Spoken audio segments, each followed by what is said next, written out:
So I read 41 books this year, and I'm going to review all of them in this one video. Hi, my name is Brooke. Welcome back to my channel. I'm a lifestyle vlogger in New York City, and I love to read. I rediscovered my love for reading a few years ago. Honestly, my reading goal for this year was to read 50 books. Didn't quite hit the mark, but I'm still super happy with what we did. And if you're looking for some recommendations of books to add to your reading list, you've come to the right place. Let's do it. I always post what books I'm reading and my reviews on my Instagram. I am honestly referencing that in terms of like what I gave it star rating and like a little blurb of what I thought about it. And I will have all of the books linked down below too. You can reference them easily. I started the year off with Rock, Paper, Scissors by Alice Feeney. This is a very classic thriller. It's about a couple who takes a trip away to try to like, you know, quote, save their marriage. To be honest, like this wasn't super memorable. I gave it 3 out of 5 stars, which just means it was honestly a little bit below average for me. And I noted that there was a little bit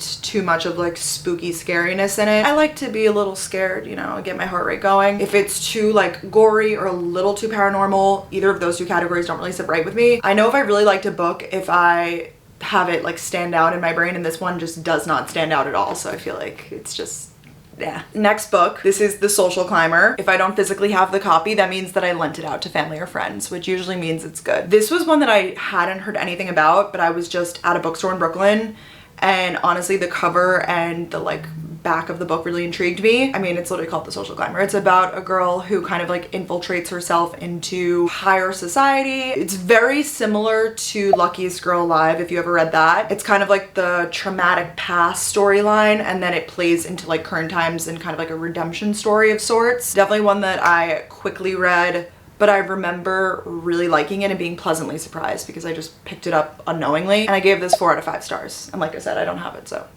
I gave it to someone. Break for iced coffee.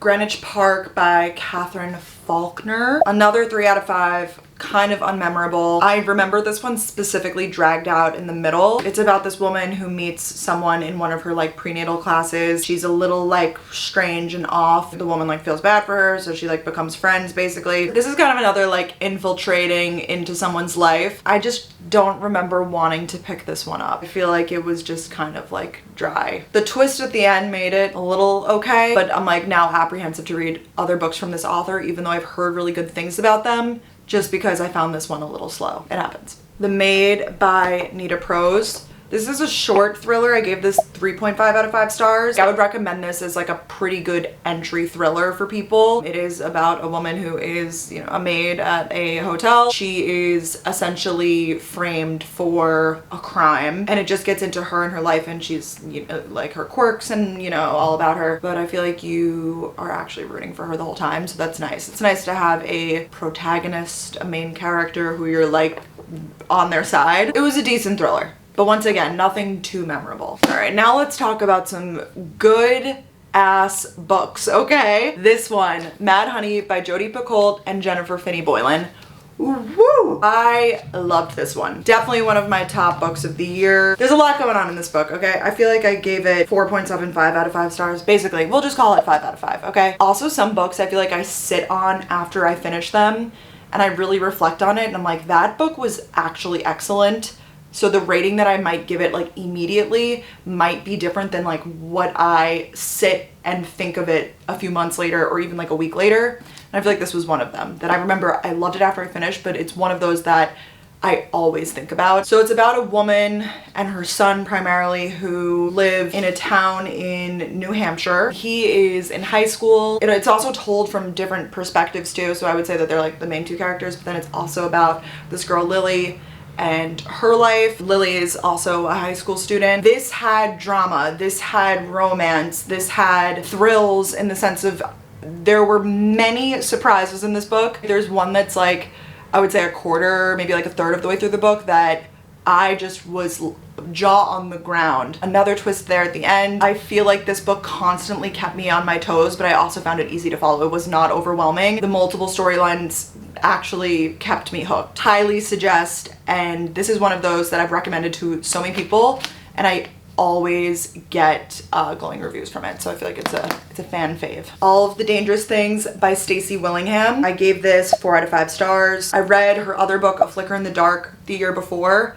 Loved it. I think she's a fantastic author. Clearly I was on a thriller journey this year because this is another thriller, and I actually read a lot of books kind of like with this theme this year. Basically this woman's toddler was taken out of his crib in the middle of the night, and then a true crime podcaster shows up to like help her tell her story. You know, he shows a little too much interest in the story, and you're like, why is he so interested? You know, we've got like the main plot of like where's the kid, and then we have like the subplot of like, you know, why is this person so interested? And I feel like this was one of those that like when you get to the end, it's so satisfying for it all to be like put together, you know? Another great thriller. The It Girl by Ruth Ware. I gave this 3.5 out of 5 stars. It's about a woman who is still looking for answers on her friend's murder 10 years later. So it flashes back and forth from like the college storyline to like the present day. This is one that like I much preferred the previous storyline, something about like the college, but it was like pre-technology college era. I really liked that. Also the setting was at Oxford, so like, you know, that's great. So classic college. It was definitely like a mystery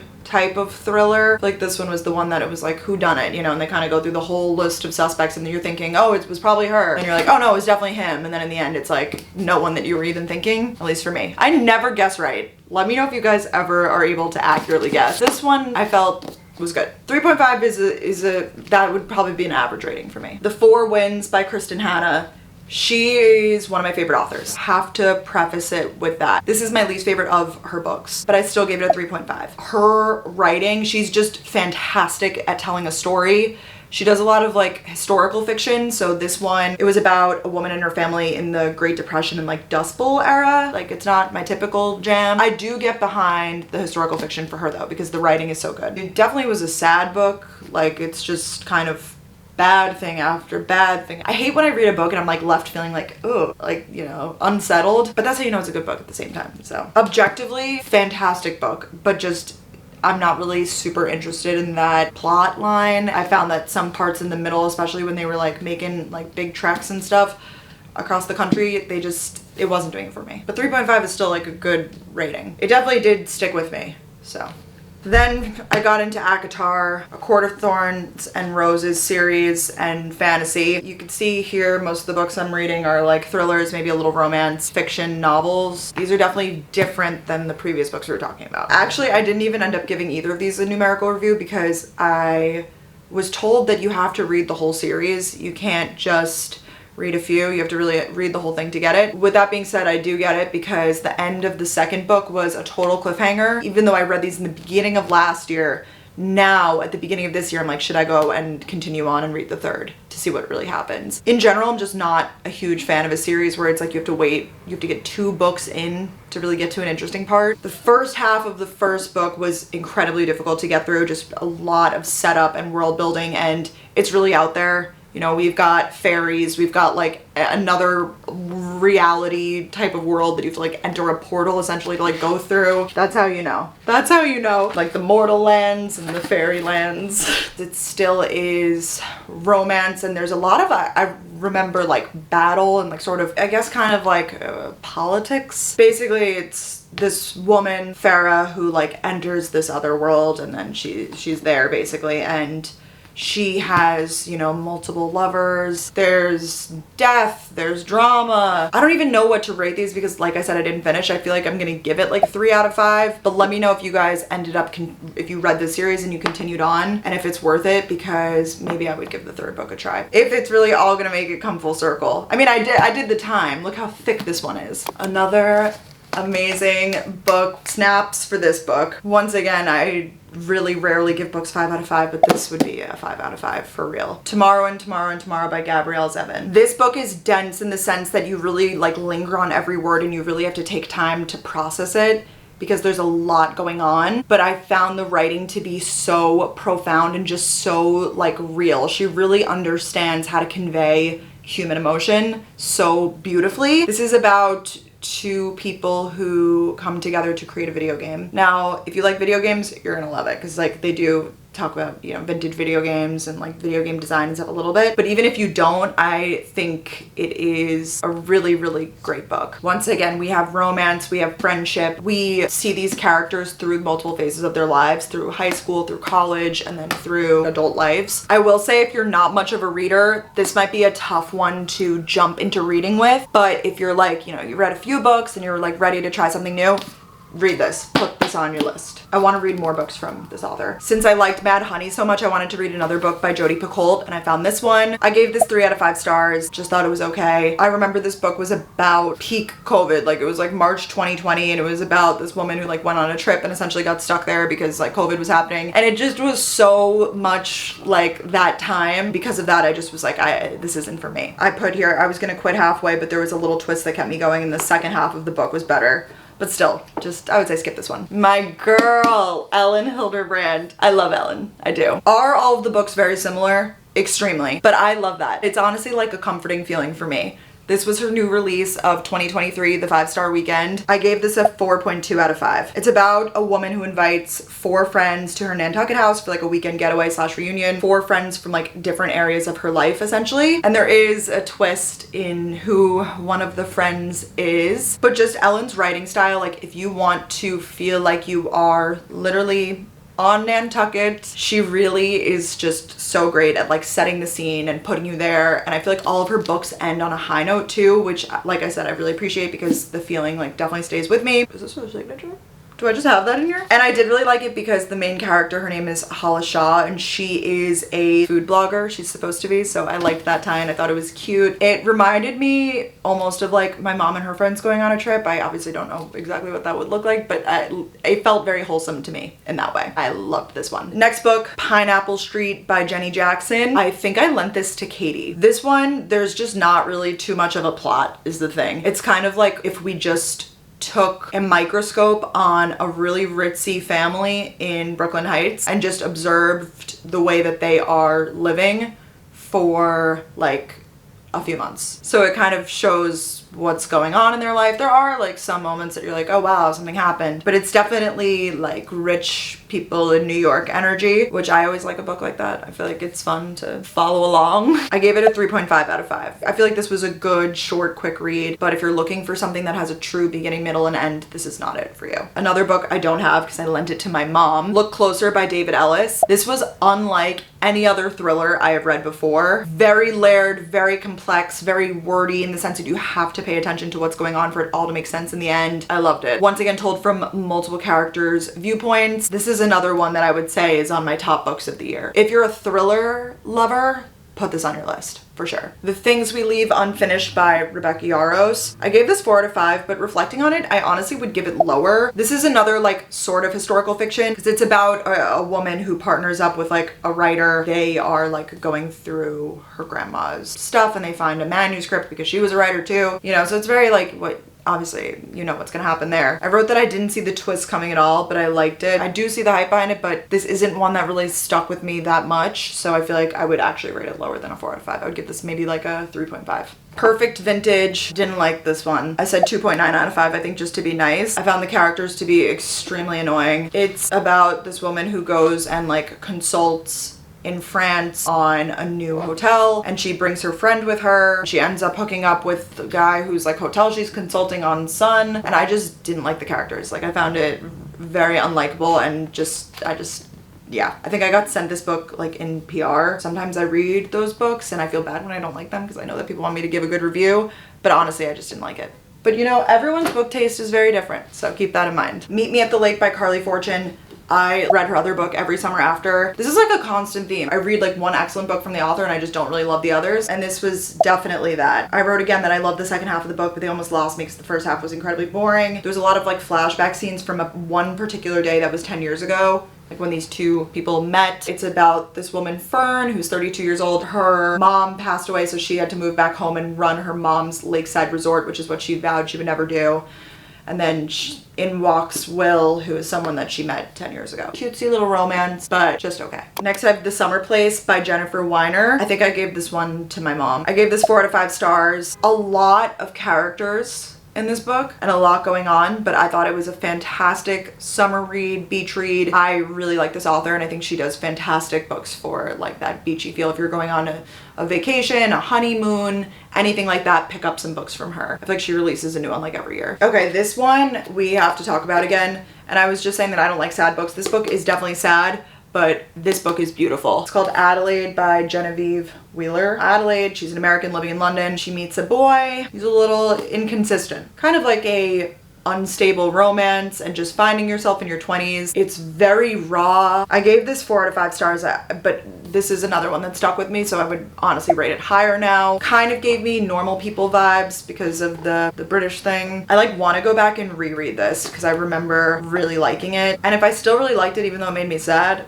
that's how I know this was a good book. I feel like it would be perfect. Like, I would recommend this for people who are similar position to me, like in their 20s, women kind of trying to find themselves. Give it a read. Nature of Fragile Things by Susan Messner. I gave this 3.5 out of 5, another historical fiction novel. It's about a woman who, she's basically like a mail order bride. I mean, she is. So she moves to America. It's like in the early 1900s. One day, a stranger at her door says that, are you with this guy? Like, I have connections to this guy. And it kind of all unpacks about women teaming up and working together. It was good.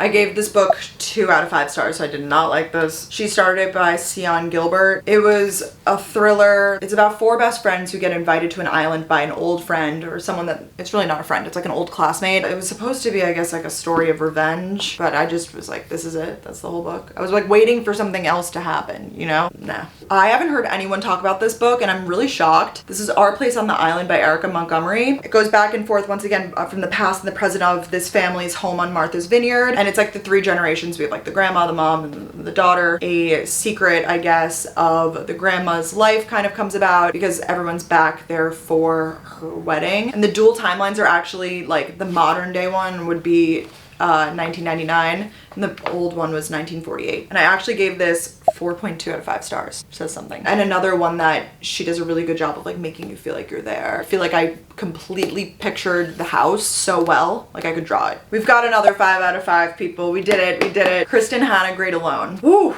If you would have told me based on the back of this book that I would have loved this so much, I wouldn't believe you. It literally starts off, it goes Alaska, 1974. Like, that means nothing to me. I'm not really like an outdoorsy gal. It's the story of Lenny's life, essentially. She moves to Alaska with her parents. They go up there because her dad, he's like a manic guy. He has like PTSD from the war. So he's like, we're gonna move to Alaska. Like, they move to Alaska and then they have to like essentially live off the land. Another one where like there's love, there's family drama. It is just so beautifully written, and this was the type of book that I would be reading it like, I was like, I have 5 minutes, okay, I could read a chapter. I needed to know what was gonna happen next. And even though, like I said, I'm not like a big nature girl, I found that actually the setting in Alaska was really just beautifully done and so different than any other book that I've ever read. Highly, highly suggest this one. I know sometimes the length of these might be like intimidating. Kristen Hanna books tend to be a little dense, but my God, are they worth it. Lisa Jewell, None of This Is True. So the main character is a podcaster, a true crime podcaster basically, and someone approaches her and was like, I have a story for you, and like she starts like telling her on the mic, but she's also like trying to be her friend and like infiltrate, and you're kind of like, why does this person care so much? Like, why is she trying to get so involved in this woman's life? It was really good. I gave this 4.2 out of 5. One of my favorite books of the year for sure. I have it once again lent out to someone, so that's how you know. Dark Corners by Megan Golden. 3 out of 5. I don't really remember this much at all, so that's how I know. I said it's a good thriller. Interests me from the beginning. It's a little all over the place. It's about influencers at an influencer convention, which I do remember now. Just meh. Run Rose Run. Couldn't get into this one. I just feel like it was kind of as well. Gave this 3 out of 5 stars. Now, I'm not a country gal, and I feel like this is about a literally like starving country artist, essentially. A girl who moves to Nashville and she's like living on the streets and like, you know, playing, and then she like gets picked up. It's by Dolly Parton and James Patterson. It was like co-written, and you could tell that the like older characters essentially supposed to be Dolly Parton, which is kind of cool. It was just confusing because I feel like the beginning of this book was like this girl is moving to Nashville, she wants to become a country singer, and then all of a sudden it just switched to a thriller like that, and you're like, oh my god, what? You gotta read the not so good books to read the really good ones, you know? Everything's Fine by Celia Rabis. Another one that actually has really stuck with me. I gave it 3.5 out of 5 stars, but I would honestly, like at this point, because of the way the themes have stuck with me, give it 4 out of 5. It's about a girl in her 20s in New York, and she works in banking, and it talks about her love life, her friends, her job. She forms a friend with this person, Josh. They actually went to the same college, but then they end up like working together. This one has really, really like meaningful conversations too. Never Lie by Frida McFadden. Frida is a great author if you want to get back into reading. Her books are quick, her books are to the point. When you're in a reading slump, like just pick up one of her books. I gave it 4 out of 5 stars, but I wouldn't give it the same 4 out of 5 stars that I would give some of these other books. I don't think that the level of writing is quite as there as, you know, some of these other books that I've shown, but I can always count on a Frida book to do the trick for me. I will read it, I'll read it quickly, and I'll enjoy it. There was a therapist element to it, I remember. They move upstate, the house was haunted, you get the gist. This is taking so long, the sun is literally setting because I've been doing this video for so long. Iced coffee.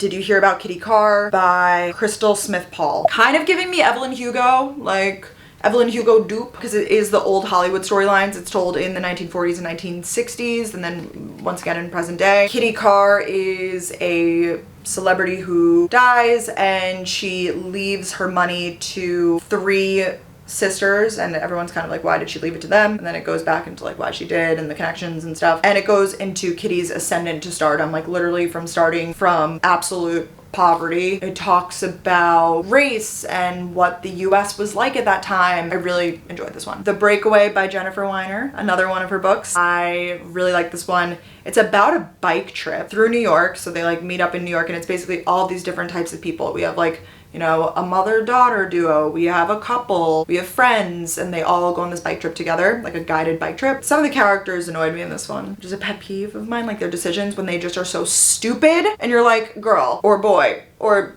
stop, person. But overall, I said this was a great end of the summer read. Silver Girl by Ellen Hilderbrand. Now, I'm an Ellen stan, but this is one of her early books. I picked it up while I was actually on Nantucket. I gave it 3.8 out of 5. You could just tell that Ellen has gotten to be a better writer through her career. I remember this one dragged out quite a bit, but the storyline was about a woman who's the wife of a man who's running a Ponzi scheme. Of course, ended up on Nantucket. They always do in Ellen's books. They're always enjoyable. Even the ones that aren't my favorite, she always hits. I love you, queen. This book, Under the Influence by Noelle Crooks. 3 out of 5. It's about influencers, kind of like a wellness influencer. I feel like it was kind of giving, or who's that like motivational influencer? I'm trying to think, like the girl wash your face. Like I feel like it was like about her. It's about a woman who starts working for like an influencer. It just wasn't for me. It was fun. Tom Lake by Ann Patchett. Objectively beautiful book. The last little bit I said dragged out. It's set mostly in Michigan. It's about love in different timelines, stardom. This was my first Ann Patchett book. I feel like she's like an iconic author. She's a fantastic storyteller. I just feel like the story itself was kind of like not for me. Bright Young Women by Jessica Null. She also wrote Luckiest Girl Alive. It was a fiction, essentially retelling of Ted Bundy and the women that he ruined their life, essentially. I like the main character, but I couldn't get behind the fact that this was sort of like a fiction retelling. Like it would be factually accurate, but then like the names would be changed. I just feel like it didn't need to be a fiction book. Like I would have just rather read a true nonfiction book about Ted Bundy. I don't know. And definitely like made me feel sad. I put that it was a very okay read, nothing special or memorable, but the cover is great. Great cover. Then we went back to fantasy and we did Fourth Wing. I feel like this was the fantasy book of the year. This is another one that I would say was as close to 5 stars as it could be. One of my favorite books of the year. It's about this woman, Violet. There's basically different quadrants in this world that you have to like enter. So she was supposed to be a scribe, but then she decided to become a rider, which is the most dangerous. A ton of people die, but she was like, I gotta do it because I want to be a rider. I want to ride a dragon and, you know, basically be like a warrior. Her mom is like the general in the army. This is the type of book that I would say, even if you don't like fantasy, you still like this book. And even though it is a lot of setup, it still like kind of gets you from the beginning. There's a lot of like sexual tension. Like you're like, ooh, I really like this one. a lot. Bad Summer People by Emma Rosenblum. I gave this one to my mom because I really liked it. It was snarky, it was sarcastic. It's literally about bad summer people. It's set on Fire Island. I flew through it in like 2 days. It follows a bunch of different couples and just people, I guess, who are kind of like in this town and they all know each other. Like, they're bad people. The way it's written, it almost made me laugh at times, which I'm like, wow, I'm reading a book and I'm laughing. That's strange. I would encourage you to add that to your summer reading list, even though it's January, but add it to your summer reading list or vacation reading list. The Guest by Emma Cline. People felt all sorts of ways about it. I gave it 3.75. It was a quick read. The main character was so unlikable, but I enjoyed the mystery of her because she was just so rogue and so, it was just like, you just have to like lean in and be like, this person, this is so unrealistic and this person's insane. But it is set in the Hamptons. Alex is like living with her boyfriend and then she essentially gets kicked out. He's like, go home, and she just never leaves the Hamptons and she just gets into a bunch of trouble there. She'll like scheme and get herself into this stuff and you're just like, there's no way that this would actually happen. But if you leave your brain at the door, I really liked it. Beautiful Chef's Kiss, Wellness by Nathan Hill, another thick boy. It seems that all of the good ones are thick because you need to have enough time to really set up the characters. A witty novel about modern marriage, the often baffling pursuit of health and happiness, and the stories that bind us together. It is about wellness and how our society is obsessed with wellness, but it's told from the like POV of Jack and Elizabeth through the lens, I guess, of their marriage and their lives. It was real. This was a good one. Like, if you're prepared to read a long book, just pick it up. Then I read the second book in the Fourth Wing series because it came out, Iron Flame, also by Rebecca Yarros. I gave this 3.25 out of 5. This was one that I just did not want to pick up, and I was so upset because I loved the first one, and I think a lot of people felt this way. They were just a little let down by this one. I feel like she's kind of rushing to get them out now because of the success of the first one. I feel like the first like 100, 200 pages was kind of continuing from the last one, so you're kind of like edge of your seat. But then I just feel like it got rushed and a little sloppy. There were so many new things happening. I couldn't visualize anything for the life of me. Way too many characters. Just not it. Not it. I will read the next one because like I need to know what happens. The whole book happened and then the ending and you're like, I feel like these two were two different things. Like, they don't even connect. That's how I felt, at least. I was a little let down for sure by the second one. I ended the year with a Kindle. I know, I converted, read The Housemaid's Secret by Frida McFadden. I read The Housemaid the previous year, and then she did come out with the sequel to it that I never read. Like I said, love a Frida book. They're quick, to the point. I read it in one plane ride, so I gave it 4 out of 5 stars. And Frida books, I guess, are free on Kindle Unlimited, which we love.